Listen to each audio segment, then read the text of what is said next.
Who hasn't seen that Let's movie? talk about Ozzy. No, not Ozzy Osbourne, the rock legend known for his leather pants and infamous bat-biting moment. You know, the terrifying demon from VHS 99? Yeah, the one that crawled out of a cursed pregnant woman and somehow ended up haunting a kid's game show. This guy isn't just another creepy monster hiding in the shadows. He's the kind of thing nightmares have nightmares about. Fair warning, this video is not going to end with a feel-good resolution, because we're discussing Ozzy's Dungeon, and there are no happy endings here. Before we go into our explanation, we have a very small request. If you like our content, please support us by subscribing to our channel. This is a small click for you, but for us it means a lot. Thank you. Let's begin. Jimmy, you actually made it! Right, folks?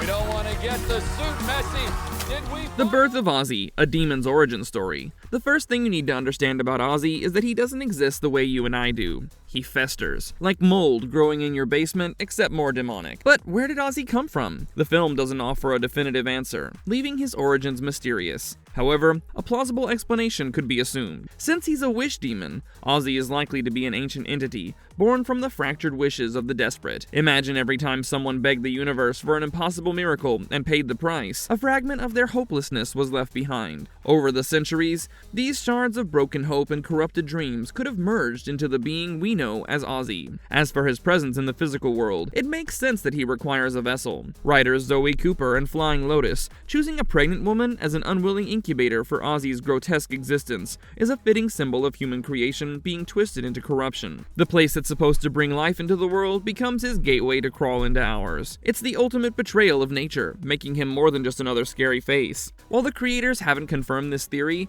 it still fits the sinister and symbolic themes of his story.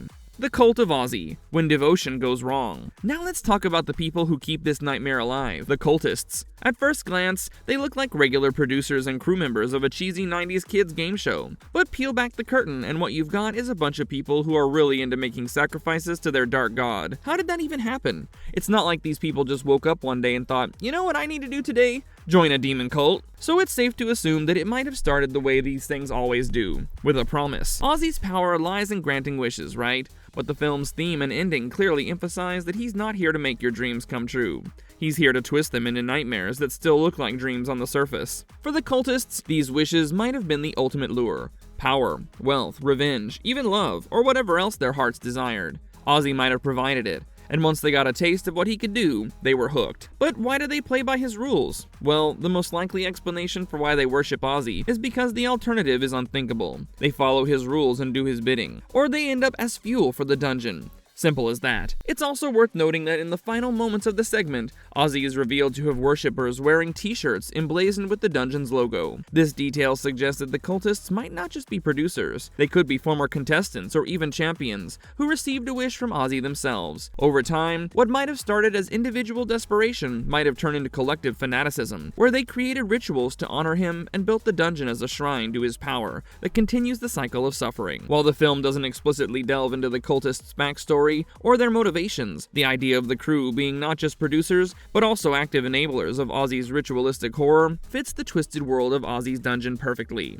The game begins. Ozzy's Dungeon. The twisted centerpiece of this whole story is, of course, Ozzy's Dungeon. At first glance, it's a chaotic 90s style game show, complete with obstacle courses, screaming contestants, and an over-enthusiastic host. But right from the start, something feels off. The challenges are sillier yet crueler than they need to be. The host's grin is a little too wide, and unbeknownst to the contestants, the stakes are higher than they could possibly imagine. But things take a dark turn when one of them, Donna, our protagonist of sorts, gets her leg almost split in half, which we later realize is not just a normal injury, but a life-altering one. And just like that, the veil lifts. It's no longer a game show. It's a nightmare now, especially for Donna and her family. A few years later, Donna's family, considerably consumed by rage and grief, kidnaps the host. What follows is a nail-biting scene of improvised vengeance. Donna's mother, Deborah, forces the host through a crude version of the dungeon, which is nothing but a brutal parody of the very challenges that maimed her daughter. In the basement of their home, they've created the obstacle course in the most grotesque way imaginable. The host is made to crawl through filth, including human feces, as part of their twisted revenge. Every challenge is designed to humiliate and hurt him, echoing the pain and suffering Donna endured. With Donna watching from her wheelchair and her family soaking up every stumble like it's prime entertainment,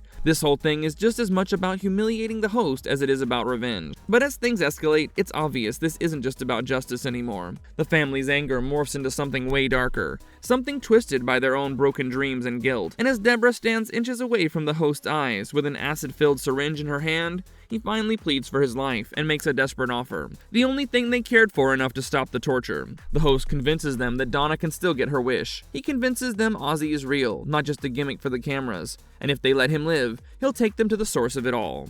A descent into madness. Reluctantly, but with hope, the family agrees, and the host leads them to the old Ozzy's dungeon studio. From first look, we can see that it's way past its glory days. Now it's just a rundown building surrounded by armed guards. But why would an abandoned set require such heavy security?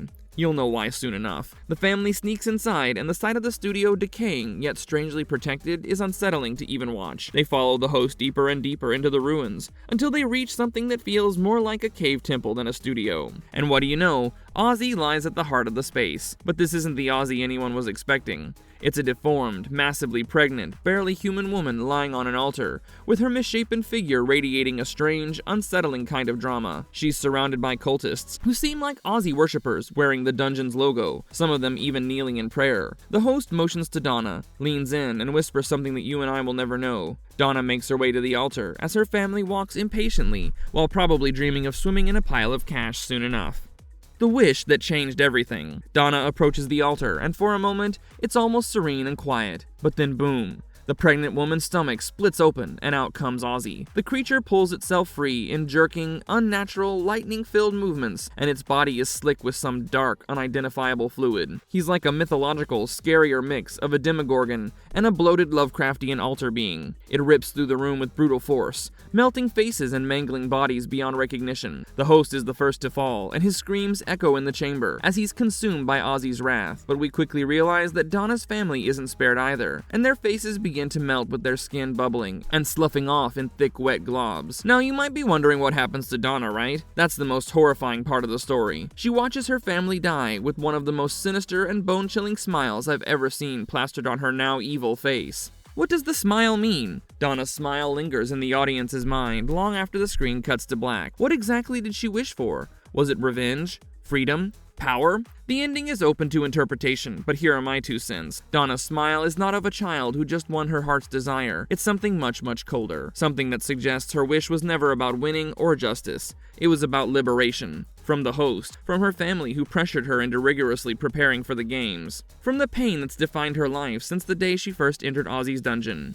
Marvelous verdict. VHS 99 doesn't give you clear answers, and that's exactly what makes Ozzy's Dungeon one of the most impactful and unforgettable stories in the franchise. We never really learn where Ozzy came from, and the ending leaves you with more questions than answers. The scariest part isn't just the gore or the chaos, it's realizing that once you let something like Ozzy into your life, there's no going back. If you liked our content, don't forget to leave a like and subscribe to us if you haven't already. Have a good one and be safe. Thanks, everyone.